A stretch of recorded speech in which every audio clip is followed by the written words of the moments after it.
นอนได้ตื่นหนึ่งนอนได้ตื่นหนึ่งกับพอดีพลเศร้าพี่น้องเดี๋ยวสไทยสิภาพไปหาแนวกินนะพี่น้องเนาะพ่อแบบได้ติดไม้ติดมือเฮือนเด้อมื้อนี้เด้อแม่สไทยเองกับเพิ่นน่ะไปเบิ่งบั้งไฟพี่น้องแล้วก็ไปเวียกเลยให้สไทยมาเฝ้าหน้าบัดนี้สิไปย่ายงัวแล้วก็สิพาพี่น้อง FC นี่ไปขุดจิหล่อก่อนไปหาเลาะเบิ่งกระปูก่อนว่ามันมีหรือบ่เนาะหูกระปูแล้วก็ขุดเอากระปูน้ำเนาะ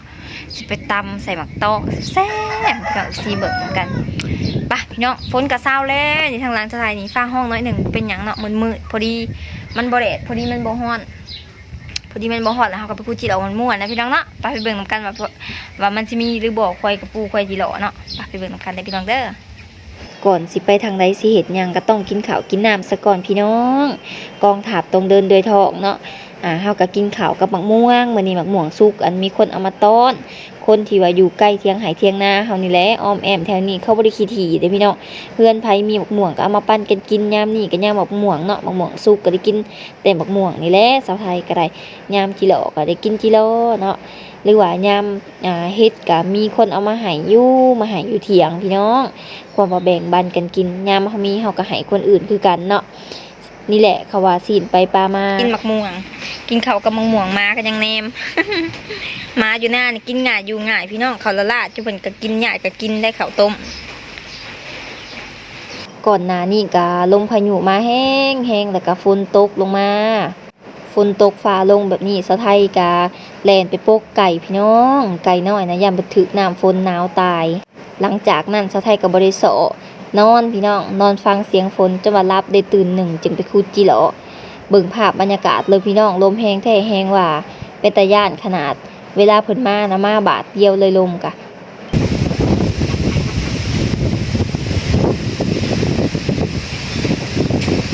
ป้าโทมาเป็นตาย่านแถวว่า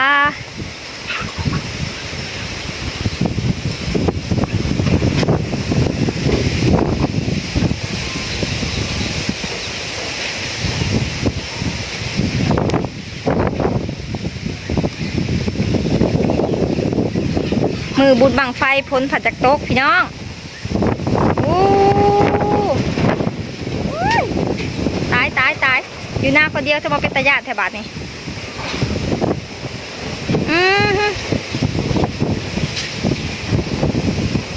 ตายแหละปะนี่โอ้ย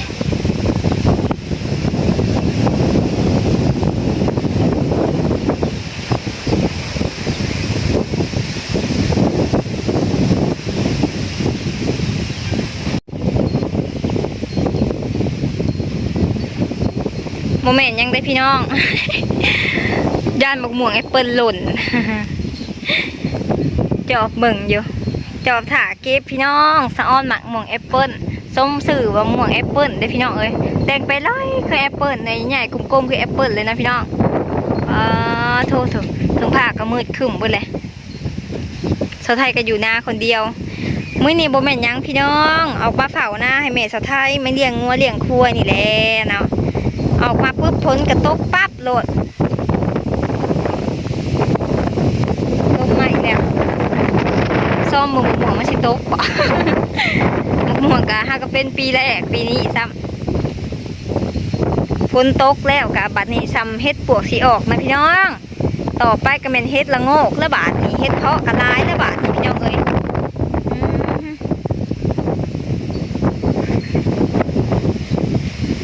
บางกี้หนึ่งนี่ยังฮ้อนเลยพี่น้องสะไทยไปเลาะส่งหมักต้อง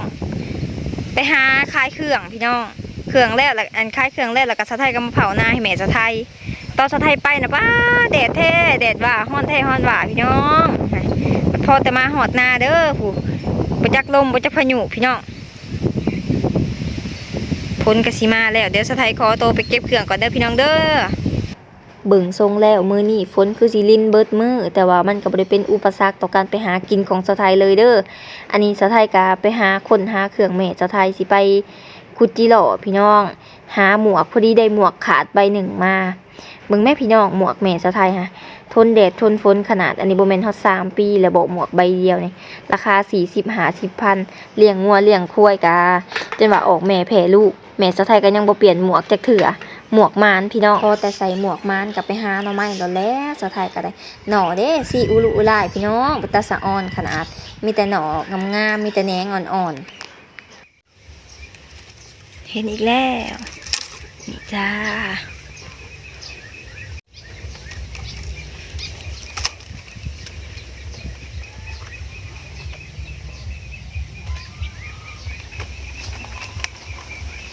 ฝนตกมากับเป็นสีหาวๆเลยพี่น้องเนาะ ฝนยังหยิบอยู่ได้พี่น้องเดี๋ยวชาไทยสิแบบลองหาควายอันว่าแม่นลองหาฮูกระปูแถวนี้ก่อนพี่น้องบางเถื่อมีกับบางเถื่อสิเลิกเลยพี่น้องลองขุดเบิ่งก่อนเนาะจากฮู2ฮูแต่ก็ไปย่ายงัวย่างเลาะก็ไปตะกันย่ายงัวพูดงัวชาไทยกะยืนถาคอกมอกอยู่นะผู้มืดพางมืดพลกับไปบ่เลยเด้อพี่น้องเด้อนี่ย่างแต่ฝนหยิบหน่อยนึงแต่เฮากระดูมื้อนี้พอจะไหนกระแม่สะไทยมาแต่เวียกสะไทยสิบ่ได้ไปหาเนาะ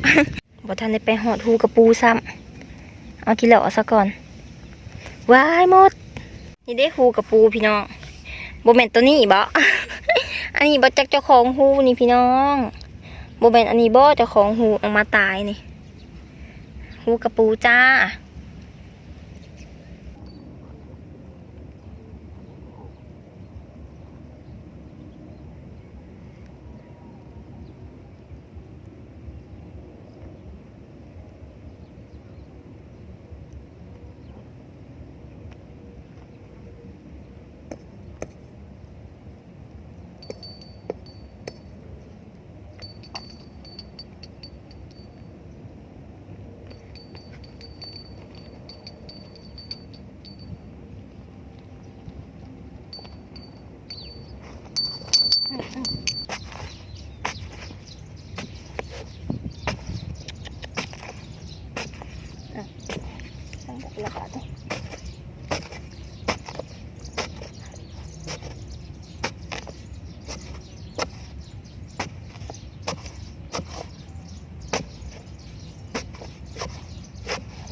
เกือบไป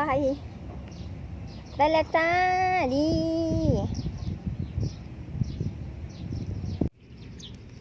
เห็นบ่จะเอ๋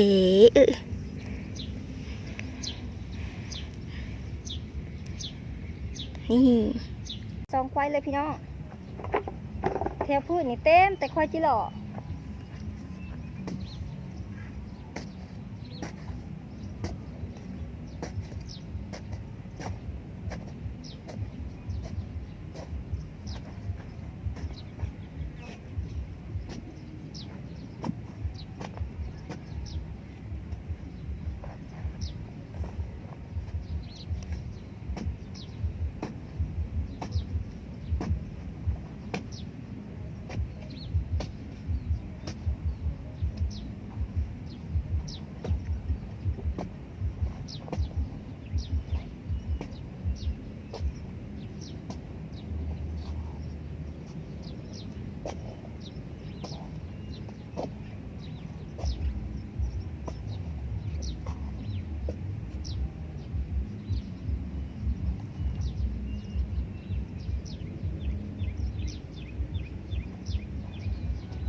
เป็นอะไรพี่น้องกินเหล้าหลายดิพี่น้องเอ้ยเดี๋ยวสะไทยสิย่างไปเบิ่งอันหน่อไม้ทั้งเบื้องภาคพุ่นเด้อพี่น้องเด้อเมื่อกี้นี่ค่ะฝนตกแห้งก็เลยเข้ามาซะก่อนจะได้ย่านโตเปียกเพราะว่าบ่มีเครื่องเปลี่ยนปะบัดนี้เฮาสิไปภาคพุ่นเพราะว่าฝนมันก็ตกบ่แห้งแล้วตกยิบๆนิดเดียวพี่น้องพอดีเย็นแก้มสะไทยเบิ่งนี่มันไข่เด้อพี่น้องเด้อนี่เห็นปะยังบ่ได้เศร้าได้นี่เจ็บแขวซาวเป็นแขวซาวลกขางหนึ่งแล้วปัดย่างขางหนึ่ง กันว่าบลกออกก็คือสิเจ็บอยู่นี่แหละพี่น้องมื้อนี้ละใครนี่มื้อนี้ละใครนี่น้อยหนึ่งมีแต่ว่าตอนแรงก็กินยาระงับใส่แก้ปวดเท่านั้นเดี๋ยวสิอยากไปเบิ่งหน่อไม้ก่อนพี่น้อง อากาศก็เย็นสดชื่นพี่น้องเอ๋ยมืดฟ้ามืดฝนก็จางหายไปแล้ววันนี้ยังแต่คอยจีหลอกกับหน่อไม้นี่แหละเฮาสิไปหาสุดท้ายว่าสิขุดกระปูบ่เห็นฮอดฮู้กระปูพี่น้องเอ้ย บ่เห็นฮอดฮู้กระปูขุดไปแล้ว2ฮู้เห็นกะบ่เห็นโตบัดนี้อ้าวเฮ็ดได้สิได้กินบัดนี้เนาะพี่น้อง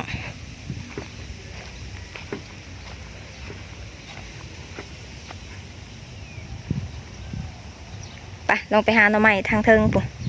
กับก้อนนี้ลองหามันก่อนมีหรือบ่มีกะสีได้ขุดจิเหลามากินเลาะไปเลาะมาก็เห็นต้นไม้เขียวกระจี้อยู่เนาะพี่น้องงามเบิ่งใบไม้แตกหน่อต่อแนง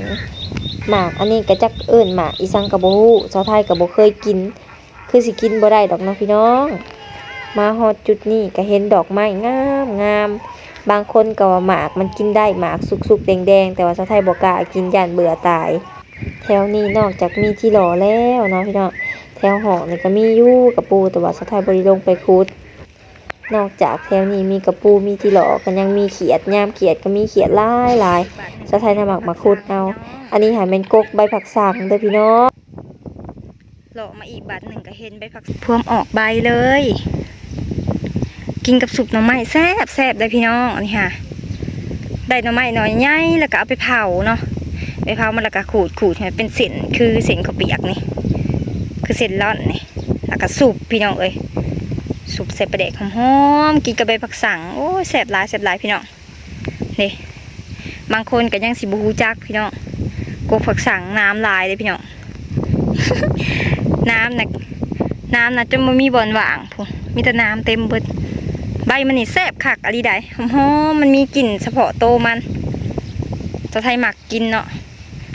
แม่จะไทยหาหมักใส่ผักสังแทนผักบัวแม่จะไทยหักซาไว้คือยังได้กกนี่ครับอยู่หน้าก็มีแต่กกเดียวนี่แหละพี่น้องยังค่ะ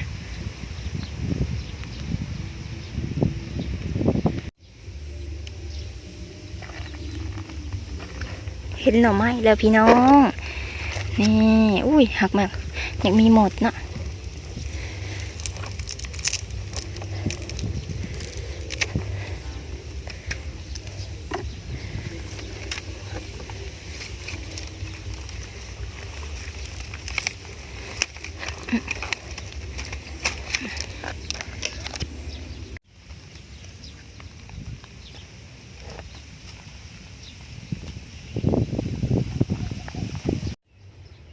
พอมาหาหน่อไม้อยู่ก่อนนี่ก็บ่เห็นเนาะพี่น้องเนาะมาเห็นป่าพี่น้องปลาเข่งแล้วก็พวกปลาซิวนะพี่น้องพวกปลาน้อยบมเบียมอยู่เป็นตาสะออนหน่อไม้สะไทยกับสิพ่อสำนีเด้อพี่น้องเด้อนี่สิพ่อสำนีก่อนเอาไปแกงจักถ้วยหนึ่ง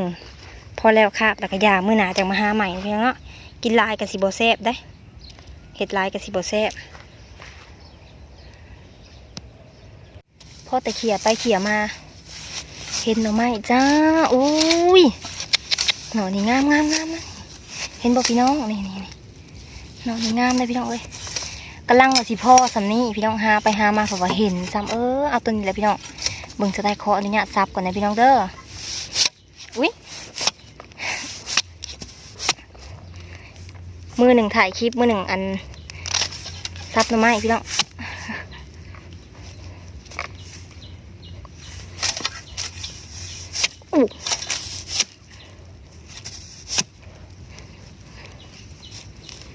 ได้บ่